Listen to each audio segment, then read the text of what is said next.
Bonjour. Quelques petites minutes en retard, beaucoup de discussions à faire, mais je voulais en commençant remercier tout le monde qui participe. On a du monde ce soir, c'est le fun aussi, mais qui participe aussi, qui prennent ça par le biais de la télé ou par le biais de le téléphone ou par le site web. Mais je voulais profiter de l'occasion pour dire qu'aujourd'hui, ça fait 1 an qu'il y a un nouveau conseil qui est élu. Et j'aimerais vous les présenter après 1 an bien juste, aujourd'hui, un par un. C'est moi qui vais le faire aujourd'hui au lieu que chacun se présente. Une nouvelle élue lors de la dernière élection, Lisa Boily, au siège numéro 1. Un nouvel élu aussi, pas élu, mais oui, élu, oui, parce qu'il avait été à l'élection, mais un nouvel élu au siège numéro 2, M. Luc Bélanger. Une nouvelle élue aussi à côté de moi, Louis-José Doré.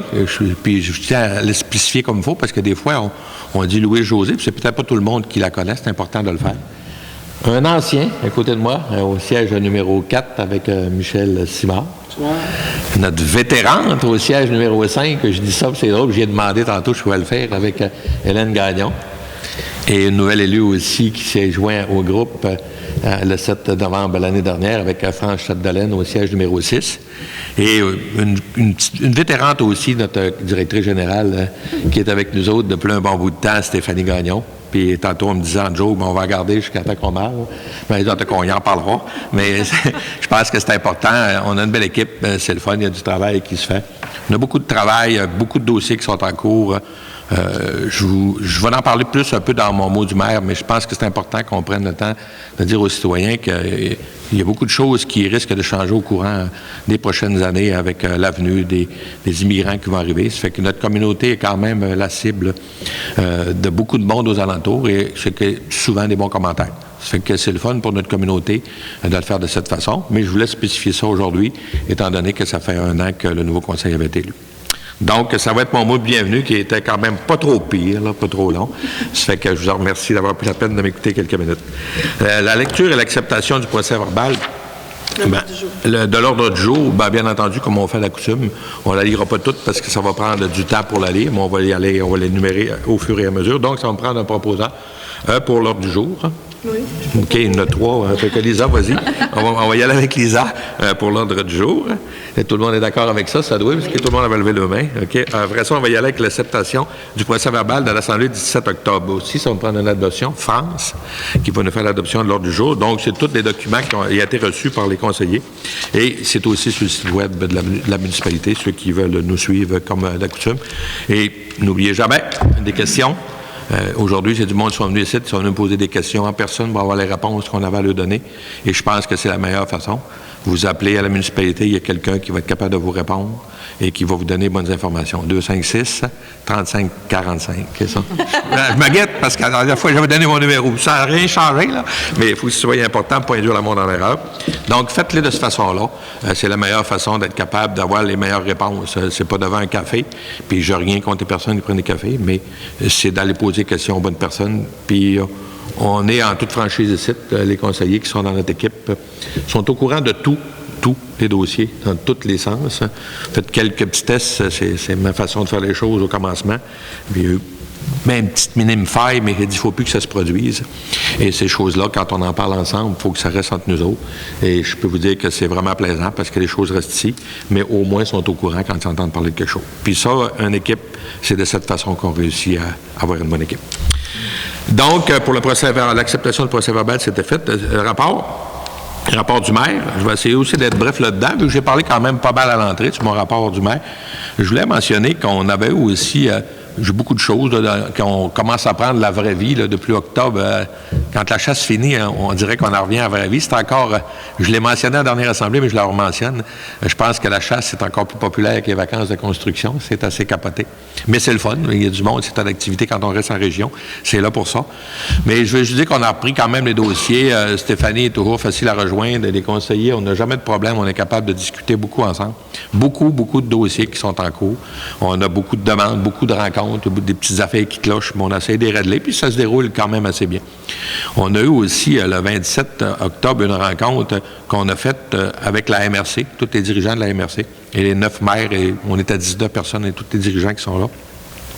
où est-ce qu'on faisait une nouvelle signature un peu pour la municipalité. On a fait ça à la pourvoirie La Dorée, puis ça ne pouvait pas être le mieux que ça pour la MRC, parce que c'est d'un TNO, donc c'est dans le territoire de la MRC. On a été très bien reçus. Et c'est sûr que nos défis, ben, ça va être l'économie socio et culturelle dans notre région. Quand on parle de socio-culturel, ben, on ne peut pas vous cacher qu'on sait qu'il va arriver des cultures différentes dans notre communauté. Et ça va avoir un changement quand même très important dans nos façons de faire les affaires. Mais que notre signature, ben, nos moyens, ben, c'est l'environnement, puis ça va être le territoire. Fait que c'est sûr que du côté de l'environnement, on ne peut pas passer à côté. On est déjà, je pense, un peu en retard, mais je pense qu'il faut qu'on essaie de laisser des choses de plus importantes pour nos jeunes qui s'en viennent. Donc, on parle de toutes ces choses-là, que ce soit les organismes, vous allez voir au courant de l'Assemblée qu'on parle de plusieurs choses, mais on se préoccupe du bien et on espère d'être capable de mettre le plus cordialement la bonne humeur dans toutes les organisations qu'on a avec nous. Je vais y aller après ça avec un rapport pour les conseillers. On va commencer par Lisa. Choyer, c'est tout le temps elle qui commence. Donc, bonsoir. Moi, j'ai participé à l'événement Le Parcours effrayant au Moulin des Pionniers pour l'activité de l'Halloween. Je voulais donner mes félicitations aussi au comité, à ceux qui s'en ont occupé, parce que c'était vraiment très agréable d'y participer. Encore une fois, c'était effrayant. Donc, vraiment bravo à toutes les personnes qui y ont travaillé. Et j'ai pas fait d'autres rencontres pour le moment, mais par contre, j'aimerais inviter la population à aller au complexe sportif. L'aréna est ouverte, donc ils peuvent consulter l'horaire soit sur le site de Sport Plus ou sur le complexe sportif, le Facebook. Donc, j'invite la population à participer. Merci, Lisa. Luc? Moi, j'ai pas eu de comité ce mois-là. J'ai pas eu de rencontre, à part que j'ai parlé 2-3 fois avec Justin, là, mais un mois quand même assez tranquille. Merci, Luc. Louis-José? Moi non plus, j'ai pas eu de rencontre ce mois-ci, donc ça a été tranquille. Merci, Louis-José. On y va avec Michel. Moi, j'en ai eu, mais je n'ai pas pu y aller à cause de mon travail. J'avais une rencontre de la résidence dorée, puis une du comité intermunicipal sécurité incendie. J'ai dû être absent, donc je n'ai pas de rapport à vous faire. Même si je lis les procès-verbaux, je n'ai pas assisté aux rencontres. Mais Michel, j'étais là pour l'intermunicipal, ça fait que ça s'est bien déroulé. On va poursuivre. Merci, Michel, avec Hélène. Ouais, moi, j'ai eu la semaine dernière l'Office d'habitation de Mine-du-Roi. Avec le regroupement, on essaye d'uniformiser le plus possible nos pratiques qu'on avait à Saint-Lucien, Saint-Crime, La Dorée, tout ça. Ça va bien, nos logements sont tous clean, fait qu'il n'y a pas de problème de ce côté-là. Merci, Hélène. France? Moi, j'ai eu une rencontre à la résidence de Dorée, puis j'ai eu une autre réunion aussi pour le comité de coordination de la table de concertation. Puis j'en ai un autre qui s'en vient. Puis il y a eu une petite réunion courte là, pour la résidence de Dorée là, par rapport à la fête de Noël, mais j'ai pas pu y aller. J'étais indisposée, j'avais mal dans le dos. Merci, France. Donc, on va poursuivre avec la MRC, le point 4.3. C'est le conseil en bref. C'est un document qui est aussi sur le site Web. Je voulais juste rajouter un petit commentaire sur la MRC. C'est sûr que d'avoir un préfet qui est élu change beaucoup les choses aussi. Ça donne un pouvoir différent au préfet aussi et un respect aussi pour 5 nouveaux maires qui sont présents aussi lors de cette table-là. Des questions qui sont différentes. On sort un petit peu de la routine et je trouve ça formidable. Puis on fait un beau travail, puis je pense que La Dorée, il y a quand même une chance. C'est un citoyen La Dorée qui est là. Il n'y a pas de favoritisme parce qu'il y a du compte à rente, monsieur le préfet. Sauf qu'on est capable d'y parler des choses et il connaît très bien les dossiers de notre communauté.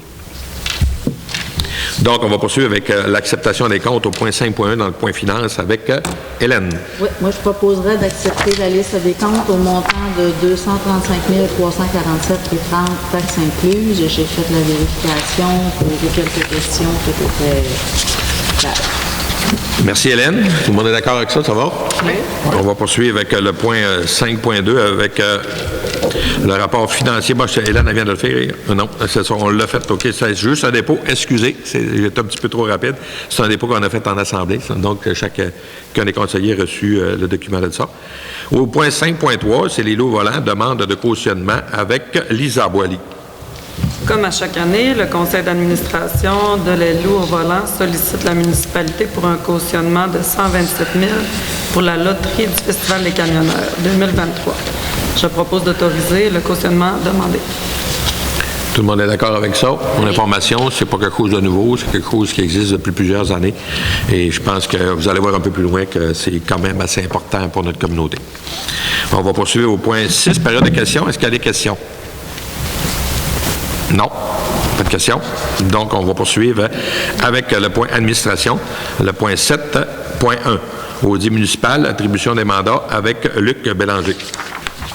Bon, ben, le mandat pour les états financiers municipaux, là, il est venu avec créance. Ça fait que je propose d'accorder le mandat à la firme Raymond Chabot Graham Thornton pour 3 ans. C'est une mission. Personne, des questions? Tout est beau? Oui. Juste pour expliquer le 3 ans, que ce soit bien clair, là, c'est que, comme dans toutes les affaires, on le sait vers quoi qu'on s'en va. Ça fait que du côté 3 ans, on essaye d'être un petit peu plus sécuritaire puis de minimiser les surprises. Ça fait qu'on y va avec Graham Thornton, puis surtout que c'est difficile d'être capable d'avoir de nouveau aussi des nouvelles organisations pour être capable de faire des municipalités. Ça ne court pas les rues. Ça fait qu'on pense que c'est la meilleure décision qu'on prend pour notre communauté. Donc, au point 7.2, on va parler d'infrastructure municipale d'eau avec Louis-José Doré. Tous sont conscients des problèmes en lien avec la qualité de l'eau potable. Comme la municipalité est admissible à une subvention dans le programme Primo, afin de pouvoir régler la situation, je propose d'autoriser à la direction générale à déposer une demande d'aide financière dans le dit programme, et ce, afin de pouvoir changer le système de filtration pour l'eau potable. Tout le monde est d'accord avec ça? Oui. On va poursuivre avec le point 7.3, l'Office d'habitation, avec Michel Simard. Oui, donc la municipalité a reçu des prévisions budgétaires modifiées pour l'Office d'habitation Domaine du Roi. Je propose d'accepter les dites prévisions budgétaires modifiées. Donc, la portion municipale augmentera de 888 $. 3 beaux chiffres, un art de l'eau, c'est le fun. Tout le monde est d'accord avec ça, ça va? Pas de problème. On a tout discuté de ça tout à l'heure. Donc, on va poursuivre avec le point 7.3, Office d'habitation. Non, 7.3.2, autorisation du renouvellement de la convention d'exploitation. Avec France. La convention d'exploitation de l'ensemble immobilier numéro 1076 conclue entre la Société d'habitation du Québec, la municipalité et l'Office d'habitation Domaine du Roi pour les logements entre le 4871 et le 4925 rue des Saules est échue depuis le 30 septembre dernier. Il est nécessaire de signer une nouvelle convention. Je propose d'autoriser la direction générale à signer tous les documents nécessaires au renouvellement de la dite convention. Tout le monde est d'accord avec ça? Oui. Juste pour votre information, c'est un renouvellement de la convention qui était déjà là depuis quelques années, qu'on renouvelle quand l'occasion nous oblige à le faire. Point 7.4, avec Lisa Boily, Corporation du Moulin des Pionniers de la Dorée. Demande de rapport de remboursement d'avance. Comme la saison touristique vient tout juste de se terminer au Moulin des Pionniers et que la réorganisation n'est pas complétée, je propose d'autoriser un report de remboursement de 42 651 jusqu'au 31 décembre 2023. Ça va pour tout le monde? Oui. OK. Donc, on va poursuivre avec le point 7.5, qui est la mutuelle de prévention en santé et sécurité au travail, adhésion avec M. Luc Bélanger. Bon, comme il est favorable que la municipalité participe à une mutuelle de prévention en santé et sécurité au travail, je propose d'autoriser la direction générale à signer l'adhésion de la municipalité à la mutuelle de prévention proposée par Groupe Conseil Nouveau SST. Ça va? Oui. On va passer au point suivant. Au point suivant, 7.6, avec un parc routier, autorisation d'achat avec Louis-José. Lors de l'autorisation de l'achat du nouveau tracteur municipal, il a été omis d'indiquer la provenance du financement. Je propose donc de spécifier que les sommes requises seront prises à même le surplus pour 31 000 $ et à même le fonds de roulement pour 107 000 $, remboursable sur 10 ans. Ça va? Oui. Tout le monde est au courant? Ça va? On va poursuivre avec le point 7.7, les Amis du Lacron, avec Michel Simard. Le comité des Amis du Lacron a présenté une demande d'aide financière pour l'année 2022. Je propose d'autoriser une aide financière de 2 000 $ pour les Amis du Lacron, pour leurs travaux et leurs plans qu'ils ont présentés. Tout le monde est d'accord avec ça. C'est une situation qu'on exerce à la municipalité depuis plusieurs années et qu'on veut, c'est pour permettre à ces organisations-là qui sont enregistrées dans une association de faire des activités qui leur permettent d'améliorer leurs conditions de vie. Au point 7.8, les loups, rallye des loups, avec Hélène. Oui, le rallye des loups fera un retour en 2023. Une demande d'aide financière de leur part a été transmise à la municipalité. Donc, je propose d'autoriser une aide financière de 5 000 $ pour cet événement. On est d'accord? Oui. Et le montant, soyez pas surpris, c'est le montant qu'on donne aux autres activités qui à l'adoré. On essaye de se standardiser quand même assez là-dessus, que ce soit les loups volants, le rallye des loups, puis enduro, c'est vrai. Aussi, ça fait que c'est le montant qu'on essaie d'installer là-dedans pour chaque organisme qui organise des choses d'envergure, parce que c'est quand même assez important. Ça fait que c'est la façon qu'on procède dans ce dossier-là. Au point 7.9, c'est la polyvalente des 80, album définissant avec France Chapdelaine. Une demande d'aide financière nous a été transmise pour l'élaboration de l'album définissant 2023 de la polyvalente des 80 de Saint-Félicien. Comme les membres du Conseil désirent encourager les jeunes de notre municipalité à acquérir une diplomation, je propose d'accorder une aide financière de 150 $ au comité de l'album des finissants de la polyvalente des 80 de Saint-Félicien. C'est beau pour tout le monde? Oui. Merci, France. 150 $ pour le nombre de personnes de l'adoré qui vont à polyvalente, c'est quand même pas énorme. Ça fait qu'on pense que c'est au moins ça qu'on devrait faire. Au point 7.10, comité d'entraide à l'adoré, la Guignolée 2022, avec Lisa. Comme à chaque année, la municipalité désire participer à la collecte de dons pour les plus démunis de notre communauté. Je propose d'autoriser un versement de 250 pour la Guignolée 2022. Merci, Lisa. C'est beau tout le monde? Point 7.11, motion de félicitations au loup volant avec Luc. Oui, il y a une motion de félicitations qui est présentée unanimement par les membres du conseil municipal aux loups volants, l'organisation des loups volants, pour leur généreuse contribution de presque 134 000 $ auprès des organismes locaux. Ça fait que la municipalité elle constate que votre travail engendre des retombées positives dans le milieu et elle vous en félicite. Franchement, vous pouvez être fiers de votre travail. Merci, Luc. Tout le monde est d'accord? Bon. 7.12, assurance municipale, retrait d'avenant. Tantôt, j'avais dit advenant, là, mais c'est pas advenant, avenant. Avec Louis-José.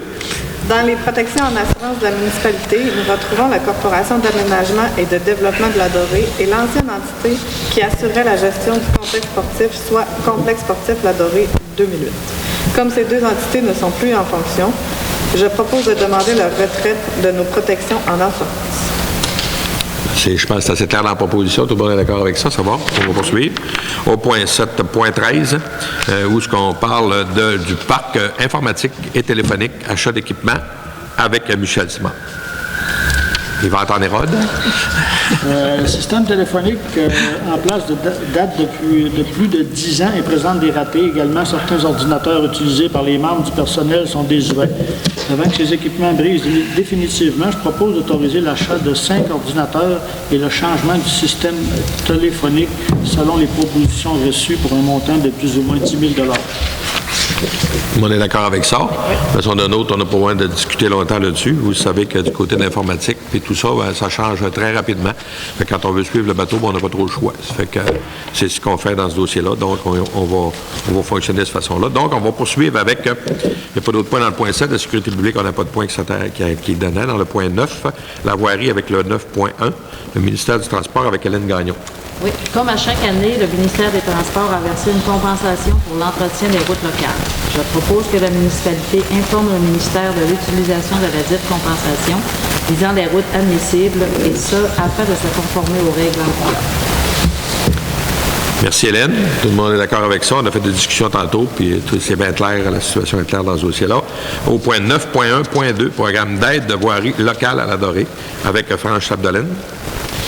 La réfection de la route Saint-Joseph-Nord a été réalisée et il est nécessaire d'en informer le ministère des Transports afin de recevoir la subvention rattachée au projet. Je propose d'informer le ministère que les travaux sont terminés et approuvés afin de recevoir la dite subvention. Merci, Franck. C'est beau. Au point 9.1.3, programme d'aide à la voirie locale aussi, avec Lisa Boilly. La réfection du chemin du 7e rang a été réalisée et il est nécessaire d'en informer le ministère des Transports afin de recevoir la subvention rattachée au projet. Je propose d'informer le ministère que les travaux sont terminés et approuvés afin de recevoir la dite subvention. Merci, Lisa. C'est beau pour tout le monde? Oui. On va poursuivre avec le point 10, service public au secours, données sur les prélèvements d'eau avec Luc Bélanger. Bon, les données de prélèvement d'eau du Québec sont actuellement maintenues secrètes. Leur accès n'est pas public. Cependant, les MRC et les municipalités locales ont besoin de ces données d'eau prélevées afin d'assurer une gestion durable de l'eau et une planification cohérente. Je propose de demander au gouvernement du Québec de prioriser une gestion transparente de l'eau en accordant un caractère public aux données de prélèvement d'eau. Je propose également de demander aux autres municipalités de faire la même demande aux gens. Merci, Luc. Juste pour votre information du côté de l'eau, on nous demande plein de choses, plein de transparence dans les décisions qu'ils prennent. Ils nous demandent d'installer des compteurs d'eau, ils demandent plein de choses de même. Ça fait qu'on aimerait que tout le monde soit transparent dans ce dossier-là, qu'on soit capable de rendre les bonnes informations à qui de droit. Merci. On va poursuivre avec le point 11 en santé et bien-être, 11.1 avec Louis-José. Certains membres du Conseil ainsi que du personnel municipal, en collaboration avec la MRC Domaine-du-Roi, ont élaboré un programme d'accueil, d'inclusion et d'établissement durable des nouveaux arrivants. Je propose d'accepter le dit programme tel que présenté. On est d'accord, on l'a regardé un peu tantôt. Ça aussi, les documents, vous le savez que vous les retrouvez tous encore sur le site web. Donc, vous pouvez tout voir ce qui a été travaillé là-dedans. C'est un beau travail qui a été fait. Il fallait quand même aussi essayer de prendre quelque chose. Comme vous le savez, on va avoir des personnes qui vont nous joindre dans notre groupe et qui vont être capables de répondre un petit peu aux questions de ce monde-là. Donc, on va poursuivre avec l'urbanisme dans le point 12.1 avec Michel Simard. Oui, merci. Donc, comme les mandats de 2 membres du comité consultatif en urbanisme ainsi que celui du substitut du maire sont terminés et que les membres éligibles désirent continuer de siéger sur le dit comité, je propose de renouveler pour les 2 prochaines années les mandats de M. Léo Gauthier et Alain Dallaire, ainsi que pour M. Luc Bélanger, qui sera nommé substitut du maire sur le comité. Merci, Michel. On va poursuivre avec le point 12.2, Fleuron du Québec. Moi, je vais profiter de l'occasion aujourd'hui pour féliciter Dominique et tout le comité d'embellissement de notre communauté. D'avoir un 4e fleuron pour notre municipalité, là, c'est quelque chose d'important. Il y a une équipe qui travaille bien fort là-dessus puis qui font des résultats qui sont intéressants. Il n'y a pas beaucoup de monde là, qui peuvent se permettre de dire qu'on a un 4e fleuron. On est fiers de ce qui se passe dans notre communauté là-dessus. Donc, on va poursuivre après ça avec le point 13.1 avec Hélène. Oui. Le parc de la Couronne, le parc de la Couronne, dont la municipalité fait partie de par le secteur de la montagne à Ouellet, désire présenter des demandes d'aide financière dans l'entente de partenariat régional et de transformation numérique 2022-2025 pour les services d'un coordonnateur cadre et la préparation d'un festival. Je propose d'appuyer leur demande. Merci, Hélène. Tout le monde est d'accord avec ça. On va poursuivre avec le point 13.3, qui est le Fonds régional de ruralité, l'Halloween au Moulin, avec Franche Chapdelaine. Une demande d'aide financière pour la tenue de Halloween au Moulin avait été transmise à la MRC Domaine-du-Roi dans le cadre du Fonds Région et Ruralité. Je propose d'entériner la demande financière faite à la MRC Domaine-du-Roi, de confirmer que l'événement a bien eu lieu et que les sommes autorisées ont été utilisées pour la tenue du dit événement. Merci, France. Oui, Hélène? On a passé de 13.2, l'ouverture du complexe. L'ouverture du complexe, c'est un point d'information, pour ça je n'ai pas donné, mais oui, on va le faire, le complexe, mais je pense que Lisa en avait parlé tout à l'heure. Le complexe qui est ouvert le 4 novembre pour tout le monde. La glace, ben là, la température elle commence à reprendre sa place, fait que ça va faciliter un petit peu pour les glaces, mais oui, c'est tout a été fait. Puis apparemment, la glace est belle, là, je n'y ai pas été, mais la glace est très belle. Du côté point 14, on n'avait rien. 15, des affaires nouvelles aussi, fait qu'on n'avait rien de spécial. On tombe à la période de questions. Est-ce qu'il y a des questions? Oui, vas-y. Tu veux-tu parler de dire la motion pour le fleuron 4? Les citoyens ils ont quand même contribué à se développer et ils ont fait un effort là-dedans. Ben, tu viens de dire, Luc. Ben, d'accord avec ça. D'accord avec ça. Merci aux citoyens pour le fleuron. Ben oui, c'est clair aussi. La municipalité fait un effort, là, mais les citoyens aussi ils ont fait un effort individuellement. Ça contribue beaucoup. Parfait, merci. Question? Pas de questions? Ben, merci à nos visiteurs. Ça nous fait plaisir quand on en a. Puis on vous souhaite une bonne soirée à tout le monde. Puis gênez-vous pas. 256-3545, vous allez avoir toutes les bonnes informations. À la prochaine. Levez l'Assemblée proposée par Lisa.